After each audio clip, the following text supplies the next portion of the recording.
Supplements வந்து நிறைய ஃபார்மில் இருக்குது. நமக்கு வந்து மார்க்கெட்லேயும் நிறைய அயன் டேப்லெட்ஸ்லாம் இருக்குது. அயன் ஹேர் லாஸ் இருக்கவங்க அயன் டேப்லெட்ஸ் அந்த மாதிரி எடுத்துக்கலாம். இல்லை டேப்லெட் எனக்கு பிடிக்காதுங்க டாக்டர், முழுங்க முடியாது அப்படின்றவங்களுக்கு சிரப்ஸ் இருக்குது. இல்லை சிரப் வந்து குடிக்க பிடிக்காது, கசக்கும், அந்த மாதிரி இருக்கவங்களுக்கு H&H இந்த மாதிரி கம்பெனிஸ்லாம் வந்து ஃபெரான்ஸ்ன்னு சொல்லிட்டு ஸ்வீட் அண்ட் அயன் சிரப்ஸ்லாம் கூட இருக்குது. அது இது ஜூஸ் குடிக்கிற மாதிரி தான் இருக்கும், பெருசாக தெரிவிக்காது, அயனும் உள்ளே போய்கிட்ட மாதிரி இருக்கும். பட் இந்த மாதிரி மாத்திரை அண்ட் சிரப் தான் எடுத்துக்கணும்ட்டுலாம் கிடையாது.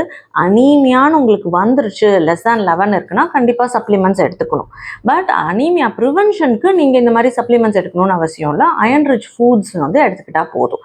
பட் என்னென்ன மாதிரி ஃபுட்ஸ்லாம் எடுத்துக்கலாம் அப்படின்னாக்கா, பச்சை காய்கறி, கீரை, டேட்ஸு, இதெல்லாம்.